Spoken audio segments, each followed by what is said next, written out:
Cunnisty, how are ye? We're Candlelit Tales and welcome to the Candlelit Tales podcast.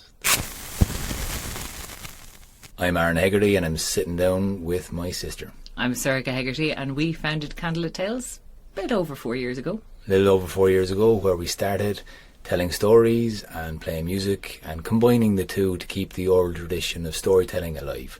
And we did that initially on a, pass the hat policy. If you could pay, if you could donate anything to it, well, we asked you to spare a bit of change. And we're doing the same thing with the podcast as well. If you want to support us, you can go to patreon.com/Candlelit Tales. Every little bit of helps and helps tell these stories and spread these stories far and wide. And now, without further ado, we'll get into our very first story. One of my favourites.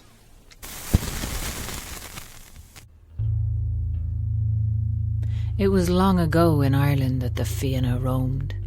They were a band of warriors, men and women who lived off the land. And they were so generous it was said that if the leaves of the trees were all gold and the foam of the waves was all silver, the Fianna would give it all away. They defended Ireland from threats inside and out, from the other world and from foreign invaders. There was a door in every house that the Fianna could knock on to ask for assistance, and whoever was there would help them in any way that they could, because they loved their defenders so.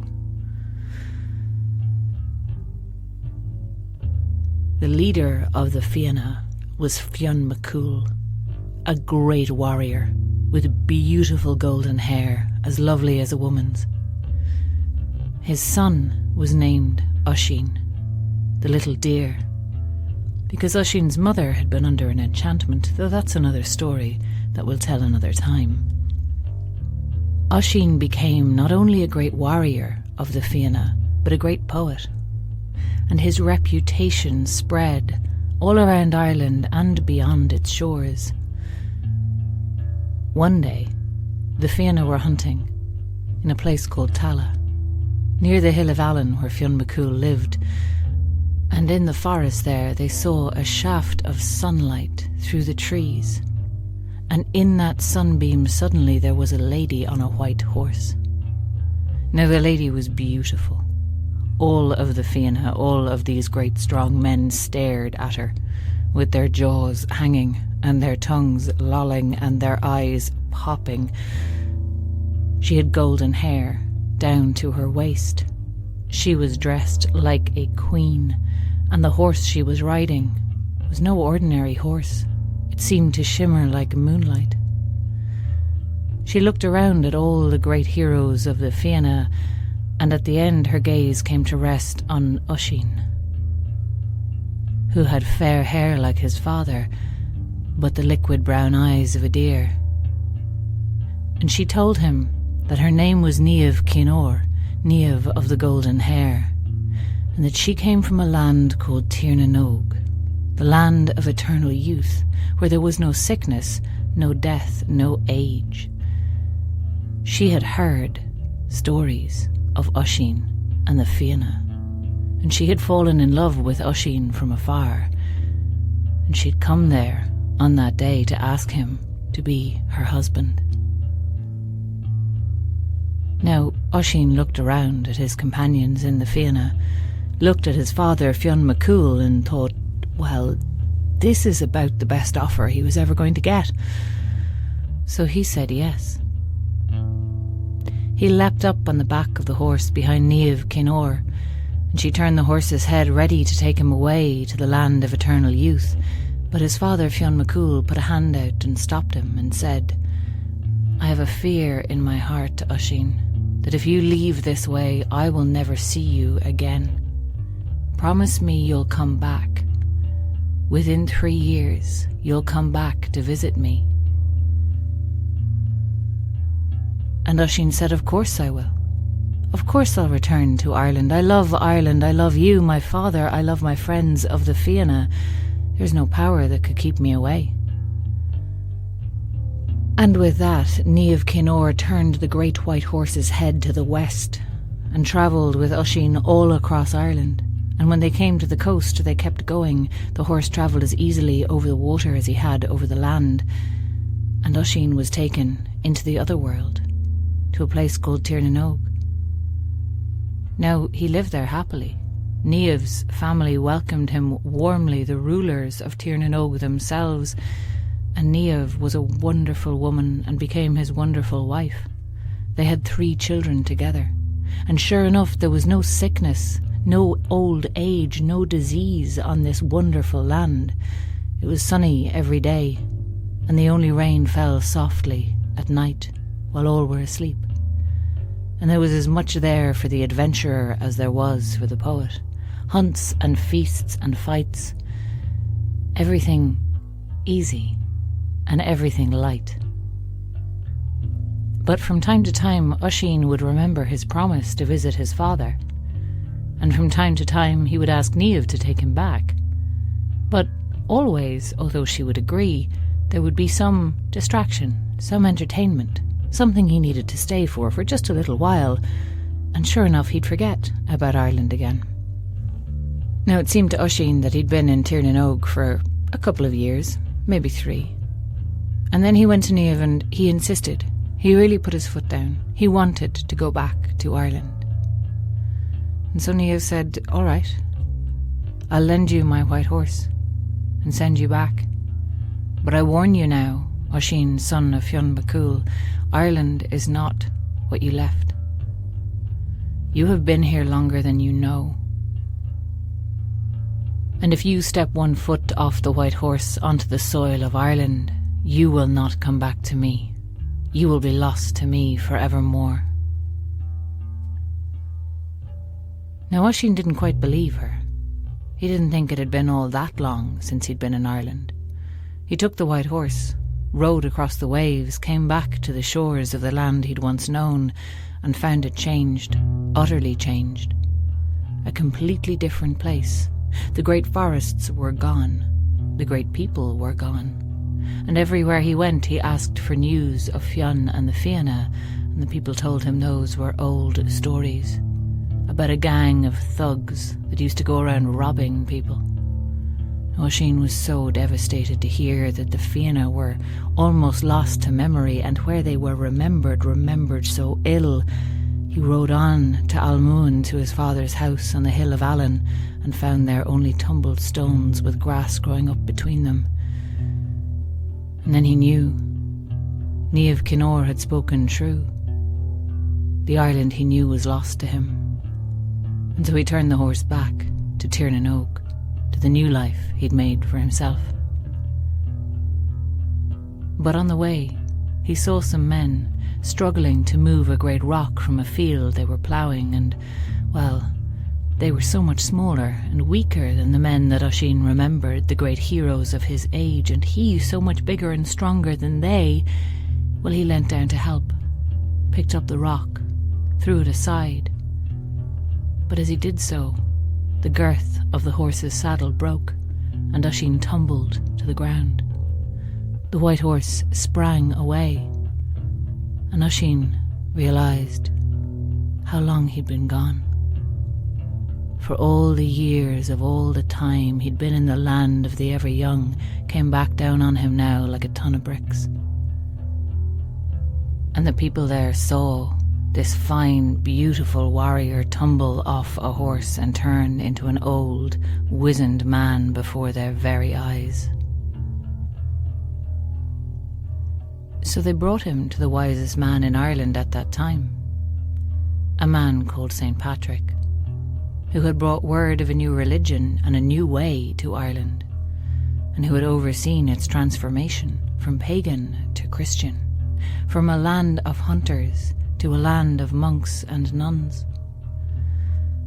And this old man Oisín was brought to him blind and wizened, and Patrick took him in, because it was Patrick's way that there was a welcome for everyone in his community as long as they worked for their keep. Now this idea of working for his keep was galling to Oisín, who remembered a time when he would have been honoured in Ireland as a great warrior, a great poet, and the son of a great lord. But Patrick didn't see things that way.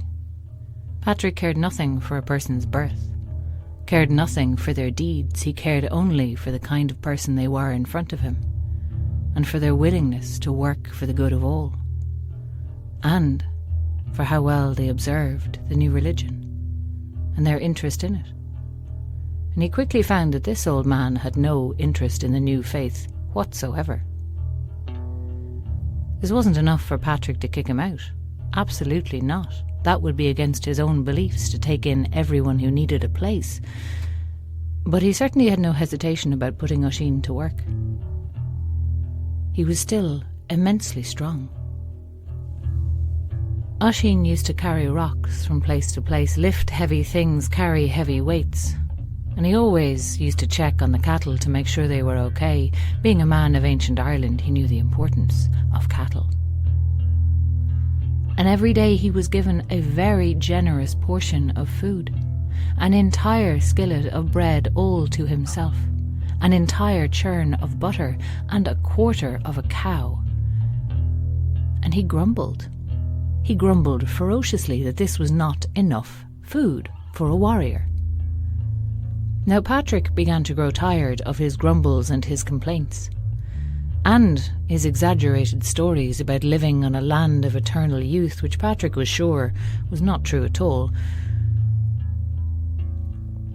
One day Oisín's grumbling reached a pitch, and he snapped at Patrick that he had seen blackbirds bigger than his cows. He had seen ivy leaves bigger than his skillets of bread, and he had seen berries bigger than Patrick's churns of butter, and Patrick snapped back at the old man that he was a liar. And Oisín took offence. To be called a liar was the greatest insult he could think of, for a man who came from a land where his word was his bond, where he was a poet, which added another layer. A poet could not lie or exaggerate. So he was furious, and in silence stalked away. But he was determined to prove his point to Patrick. He went to a servant boy that was a friend of his that used to lead him about and show him the way, and he told the servant to take the pups of a hound that had just given birth, to tack a cowhide to the wall, and to throw each of the pups at the cowhide one by one. And one by one the puppies wriggling fell to the floor, until one came along that clung on for grim life with claws and teeth. And Oisín said to the boy, "Keep that one, drown the rest." He had the servant boy raise the puppy in darkness and give it no taste of meat or of blood, and when the puppy was old enough, after a year, he told the boy to take it out and bring him to a place called Glen Nasmole. He told the boy of a standing stone, and when the boy led him to the stone, Oisín dug underneath it till he landed on a chest, and in the chest there was a great iron ball, a huge sword, and an enormous horn. And he gave the horn to the boy and said, "Blow on that now," and the boy, he blew as hard as he could, and nothing happened. The boy blew again, harder than before, and made no sound. And Oisín took the horn from him and blew a great blast on that horn that echoed out through all the valley and beyond. And then he told the boy to watch the dog. The boy watched the dog, but he also saw a flock of birds fly overhead that blackened the sky, huge birds bigger than he had ever seen in his life. But the dog looked up and did not react. Then came a second flock, even bigger than the last. The boy was awed, but the dog did not move. A third flock of birds flew overhead, bigger still, and then the boy saw the dog was whining and snarling on the edge of its leash, and so Oisín told him to release the hound. The hound ran at the flock of birds. He picked out the biggest one of the biggest flock and he knocked it out of the sky, and there in the valley of Glen Nasmole, up and down and around, the hound and the bird, they fought and they clawed. Until finally, the hound brought down the great black bird. And then, maddened by blood, that hound turned and raced towards Oisín and the servant boy. And the servant told him what was happening. And Oisín said, "Oh no. If I had my full strength, if I had my full sight, I would be able to capture that dog and train him, for he has the makings of a great hound, a hound like the old hounds, a hound like my father's hound, Bran. But I have not my strength, and you have not the skill. So hand me the sword now, and point me at him." And as the hound, maddened by the blood of the bird, raced towards them, snarling and foaming, the boy told Oisín when to strike, and Oisín struck the hound and killed it dead.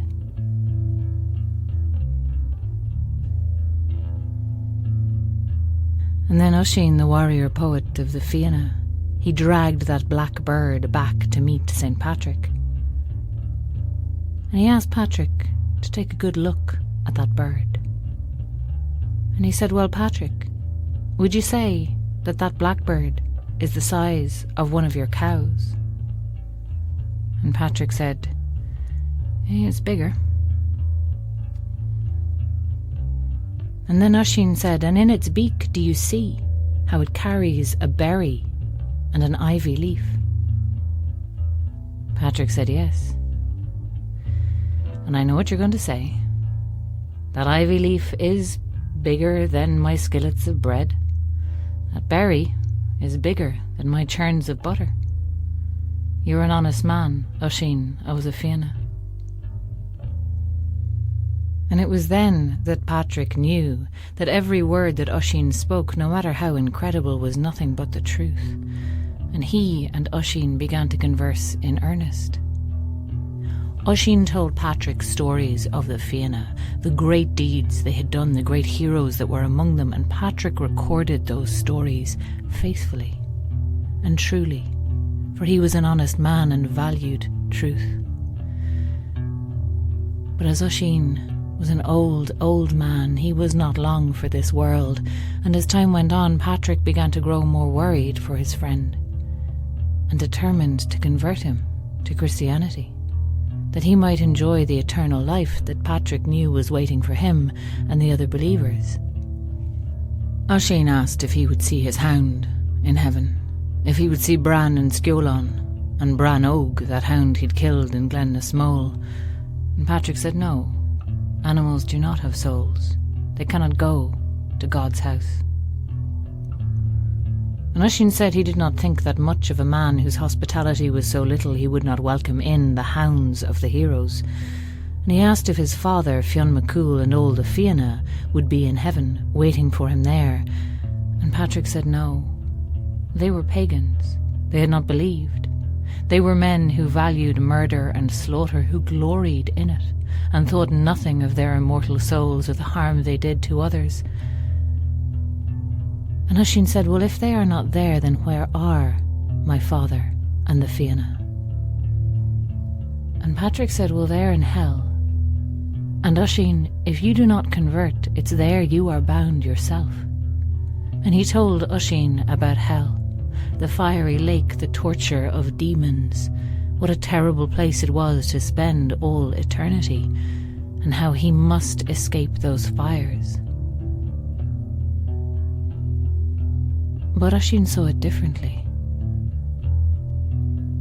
He said to Patrick, "I don't think you understand who we're talking about here. Fionn McCool and the Fianna. There's no devil or demon could keep them under bonds.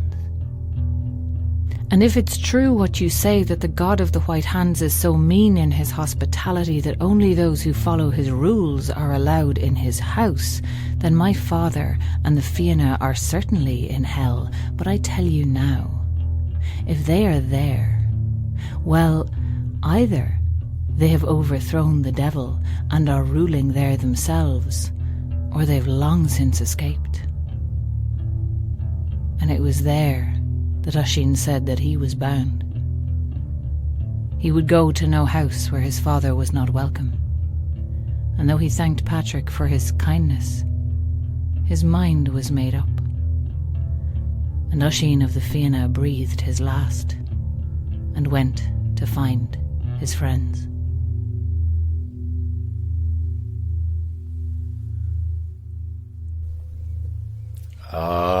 I love that.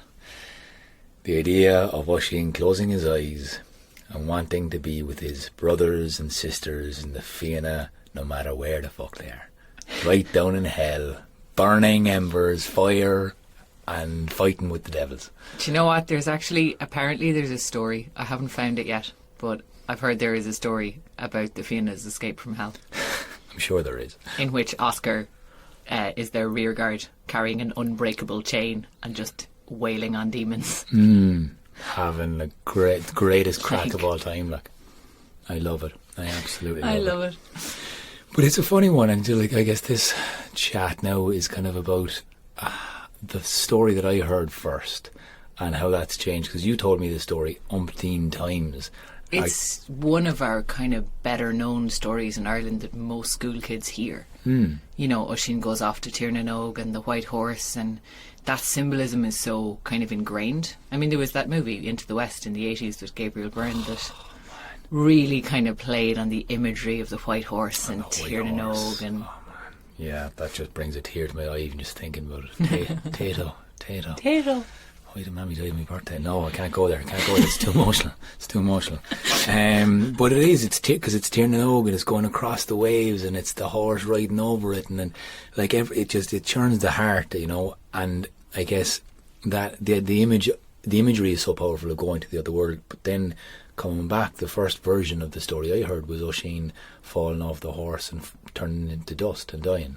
Yeah, because he was so old. He was, of course, he'd turn to dust. He'd be so old. Same. That's the story that I grew up with as well, that it's one of those great tragic stories. You know, a lot of the hero myths are about going into a magical land and finding some treasure and then coming back. That's the kind of the hero with 1,000 faces kind of structure of the story, the monomyth idea.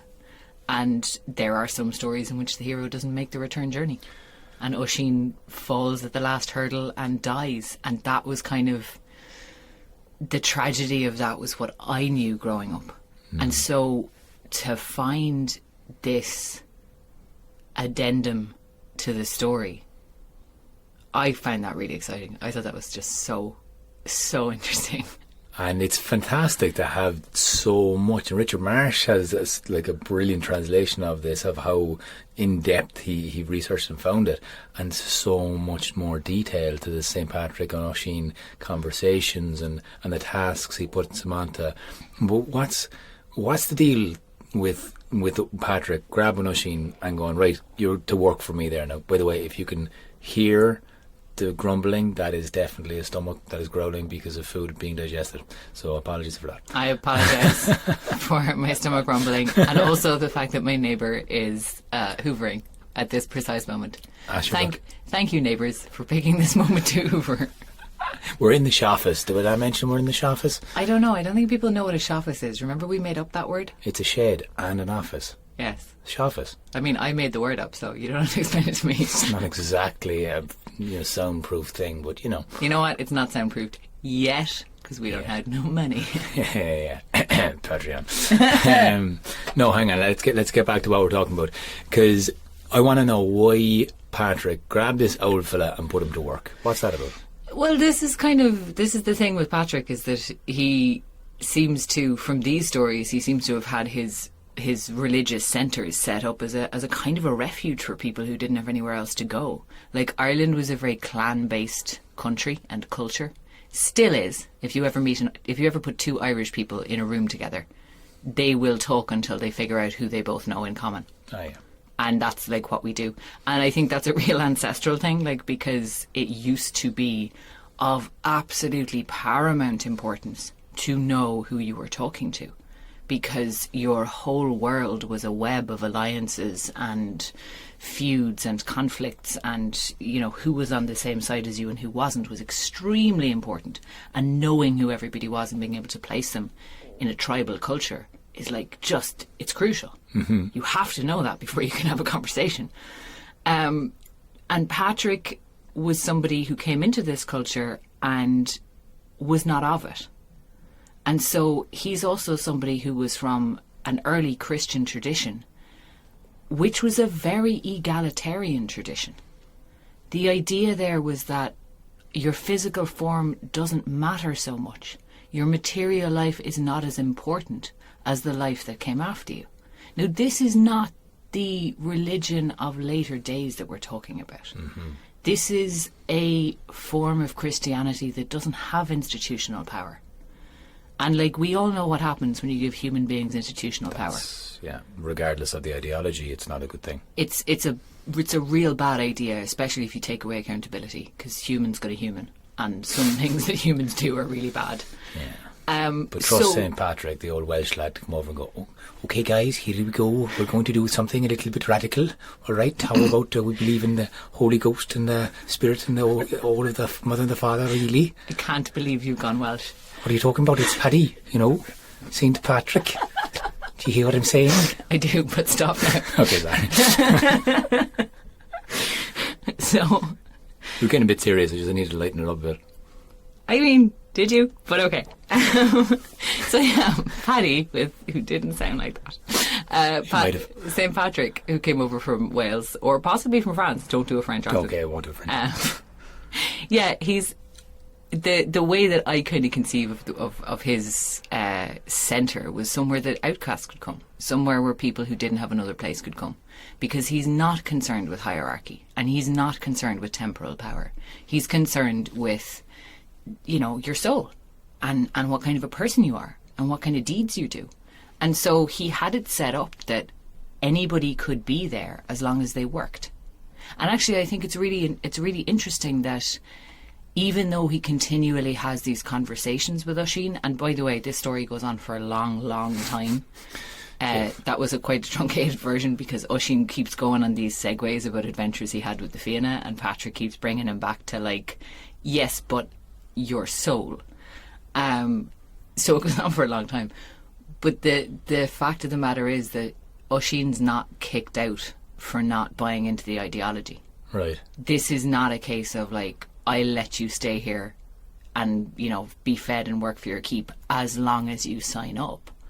He's not doing that. He's doing exactly what, Christians are supposed to do, which is leading by example. Mm. And when somebody comes in from the outside, just being sure, talking about the philosophical stuff, but letting them make up their own minds.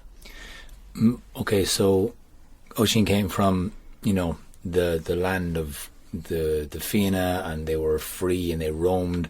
They were hunters and gatherers essentially, and they were in tune with the land. And then when he went away and came back, he came to a stony grave full of sick and covered people and the toning of church bells, and it seemed a different place. And all of a sudden you can see a huge shift in the culture.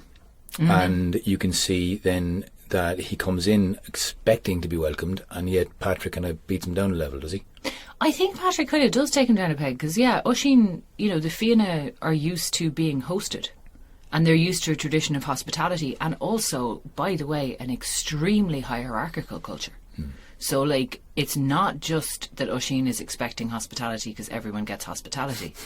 There's a little bit of that, because hospitality was very important, but he's also expecting to be treated as Oisín of the fucking Fianna. Do you know who I am? Right. There's a bit of that going on too, because as the son of the leader of the Fianna, he had an incredibly high status. He had an incredibly high reputation.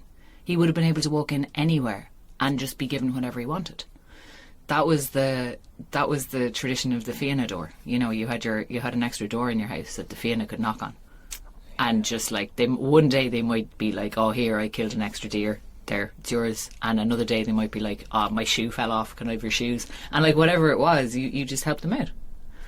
Because they were the Fianna. And because they were the Fianna, and they protected Ireland from all the threats from the other world and all the invading armies and just all of the things. But the symbolism of that is interesting, because the hierarchy kind of goes, I am better than somebody lower than me. That's essentially what hierarchy is, you know?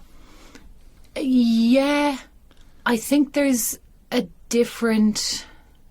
I don't think it necessarily means better than somebody and you're worse than me. I think it just means like I have a certain status, and so I expect a level of treatment that's not the common treatment. You know, but maybe you're right actually, that there is an implied I am better and you, if there's an I am better, there's an implied you are worse. Exactly, yeah. And like, you know, anarchy, the anarchists will say we need to get rid of all hierarchy to level up society, and looking at what St. Patrick asked of the Irish people, it was to level everything. It was to kind of make everybody equal. And so Oisín comes into this, however very different it was, society, and sees everyone as an equal and goes, hang on, I mean, some people are more equal than others. And that's what happened, unfortunately. Well, yeah. I mean, that's what happens, because that's what people do when they're given a little bit of power, is they try and hold on to that power, and then it becomes a structure that gets perpetuated. So whatever the context, I have heard the anarchist argument about flat hierarchy. That's incredibly difficult to manage, and nobody's actually done it yet. No. In proper practice, in anything other than very small groups. I'm not a believer in a flat hierarchy. I'm a believer in a flexible hierarchy, because I think you do need to have people who make the decisions and who move things along, but you also need to have an opportunity for everybody who's interested in that, and who, you know, everybody to have a voice in that, and not to have hierarchies fixed on any basis.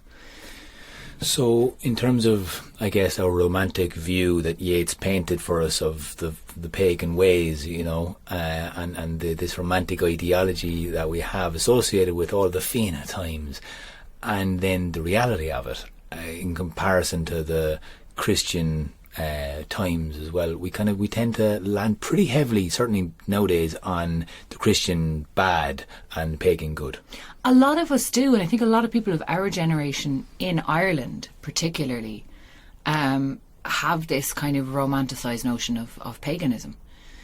And it's interesting because, you know, if you look at the ideology behind Christianity, that's the ideology that gave us this idea of equality and charity and doing right by other people and treating others as you treat themselves. Now, that's core to a lot of world religions as well, but like, that was not a part of the pagan worldview. And I think a lot of this, well, I don't think it was. It doesn't seem like it was, because all of the laws we have in Ireland are extremely hierarchically based. You know, the old Brehon law system massively depended on your status. So I think when we're looking at modern paganism, a lot of it is trying to take the good stuff out of that and marry it with the good stuff out of our kind of modern, both growing from Christian and growing from Enlightenment thinking, and kind of marry it all together into a new thing, which is why it's a new thing, which is why it's neo-paganism. But there's always a danger, or there's always a tendency, I think, to this kind of, you know, the world used to be perfect and it's getting worse and worse. Like the ancient Greeks had their Arcadia, and like the Irish have their like, oh, back in the pagan times when we were all magic and giants and sexy. Like, you know, it's a nice dream, but we haven't gotten it all right yet. Yeah. Like there's just revolving cycles of chaos. As far as I can see anyway, it just kind of goes through, you know, peaks and troughs. And you tend to find ways to level it out. But there's no right or wrong in pagan versus Christianity. It just seems to be what you take out and how you highlight. I think it's what you take from it. I mean, there's all like the thing about the pagan Christian divide in Ireland as well is like this goes back to a kind of a debate. You know, you mentioned Yeats there a while ago, and certainly in the early 1900s there was a huge question over what actually was Ireland's national identity. Absolutely. Because we were still a colony of the British Empire then, and there was there was a lot of kind of wrangling around that, because part of the easy kind of divide was that the British were Protestant and the Irish were Catholic. Now, like most simplistic divides, that was an oversimplification and not entirely true. But that became one of the ways of defining Ireland's national identity. And then there were kind of artists like Yeats and Gregory who said, well, we could do that and be Gaelic and Catholic and, rural. Or we could be pagan and mystical and, go into this older tradition that we have. And it's an interesting discussion. Yeah. As a nation, we landed on Catholic. I don't think it was ever more than a minority view back in the 1920s that we'd be like fully pagan.